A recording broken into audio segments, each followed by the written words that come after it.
लेखक निर्देशक स्वर्गीय रामानंद सागर जी, जिनके जिक्र से ही दूरदर्शन पर दिखाए जाने वाले धारावाहिक रामायण की याद ताज़ा होती है। भारत और पूरी दुनिया के इतिहास में सबसे ज़्यादा देखे जाने वाले कार्यक्रम इसके प्रसारण के दौरान उस वक्त रामायण ही था।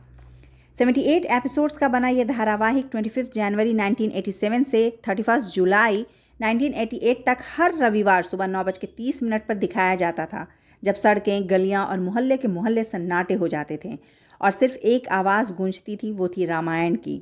लेकिन आखिर 80s के दशक में कैसे बनकर तैयार हुआ था ये धारावाहिक, जब स्पेशल कैमरा इफ़ेक्ट्स और कई नई नई तकनीकें आई भी नहीं थी। बहुत कम लोग ये जानते होंगे कि इतने सुपर डुपर हिट होने वाले धारावाहिक को सूचना और प्रसारण मंत्रालय से कई बार रिजेक्शन का सामना करना पड़ा था और काफ़ी सरकारी दफ्तरों के चक्कर काटने के बाद रामानंद सागर जी को हरी झंडी मिली थी। रामायण का एक सैंपल एपिसोड सूचना और प्रसारण मंत्रालय के अधिकारियों को दिखाया गया था, जिसमें माता सीता को कट स्लीव्स पहने होने की वजह से सैंपल देखने के बाद रिजेक्ट कर दिया गया था। चूँकि ये एक धार्मिक धारावाहिक था, इसलिए मंत्रालय ने भी ये पूरा ध्यान रखा कि किसी की भावनाओं को ठेस न पहुँचे। आखिरकार 2 सालों के बाद इस धारावाहिक को दूरदर्शन पर दिखाने का मौका मिला। रामायण की शूटिंग के किस्से काफ़ी मज़ेदार हैं। वैसे आपको ये बात बता दें कि उस वक्त रामायण के हर एपिसोड को बनाने का खर्च उस वक्त की एक फिल्म बनाने से ज़्यादा था। बाल स्वरूप भगवान राम और काकभूषणी वाले सीन से जुड़ा हुआ एक बहुत ही रोमांचक किस्सा है। ये तो सबको पता है कि काकभूषणी बालक राम की परीक्षा लेने के लिए आते हैं, लेकिन कौवे वाले सीन को फिल्माना बहुत मुश्किल था।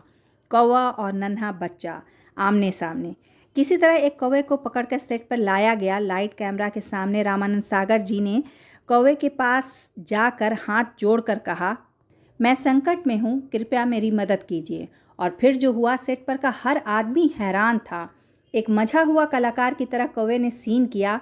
प्रेम सागर जी, जो रामानंद सागर जी के बेटे हैं, बताते हैं कि जब पापा जी कहते थे बच्चे की तरफ देखो या रोटी लो, कौवा बिल्कुल वैसे ही करता। बच्चे के साथ कौवा ऐसे खेल रहा था मानो काकभूषणी जी खुद ही शूटिंग कर रहे हों, और लाइट और कैमरा ऑफ होते ही कौवा न जाने उड़कर कहाँ चला गया।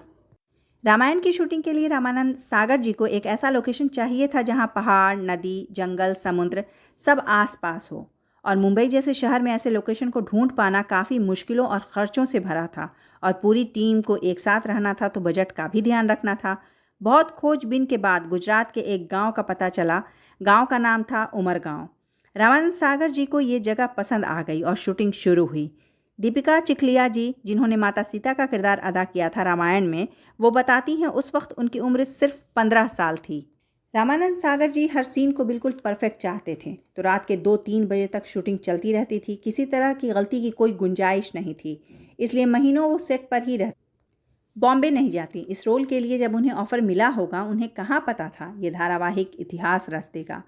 एक इंटरव्यू में उन्होंने बताया, सीता का किरदार निभाने के बाद कभी भी उन्होंने छोटी ड्रेस नहीं पहनी। भगवान राम का किरदार निभाने वाले अरुण गोविल साहब को रिजेक्ट कर दिया गया था, लेकिन फिर उनकी मासूमियत और प्यारी मुस्कान देखकर रामानंद सागर जी ने उन्हें भगवान राम के लिए चुन लिया। एक बहुत दिलचस्प किस्सा ये है कि जब अरुण गोविल यानी भगवान राम को भरत से ये संदेश मिलता है कि राजा दशरथ नहीं रहे, तो फेस का कैसा एक्सप्रेशन रहेगा ये तय करना सभी के साथ साथ अरुण गोविल के लिए भी चैलेंजिंग था, क्योंकि वो रो नहीं सकते थे और उदासी का भाव चेहरे पर लाने नहीं देना था, क्योंकि भगवान राम की पहचान ही हर परिस्थिति में स्थिर रहना और उनकी सादगी थी।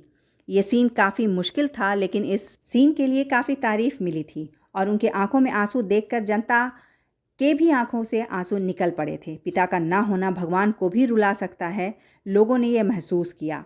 भगवान राम की बात हनुमान जी के बगैर अधूरी है। 60 सालों के दारा सिंह जी ने ये किरदार निभाया था, ये सब जानते हैं, लेकिन इस रोल को निभाने के पहले से ही उन्होंने नॉनवेज खाना छोड़ दिया था अपनी श्रद्धा से। आप सभी को क्या ये बात पता थी? रामानंद सागर जी के रामायण की और रोचक बातें, जैसे उस दौर में हनुमान जी के उड़ने का सीन या 2 तीरों के टक्कर का सीन कैसे शूट हुआ, और लक्ष्मण का किरदार निभाने वाले नटखट सुनील लहरी और लंकेश यानी रावण के लिए पहली पसंद अमरीश पुरी जी होने के बावजूद वो नहीं नज़र आए। ये सारी बातें जानेंगे हम थोड़े इंतज़ार के बाद अगले वीडियो में, तो देखना ना भूलिए इसी ट्यूसडे रात 8 बजे नीलम अफरोज़ के साथ। हज़ारों मुश्किलों का सामना करने के बाद रामानंद सागर जी ने अपनी मेहनत, लगन और नेक नियति से ऐसा धार्मिक धारावाहिक बना दिया जिसको पूरा भारत एक साथ देखता था और जिसके भी घर में टीवी थी उसके घर के दरवाजे उस वक्त खुले रहते थे।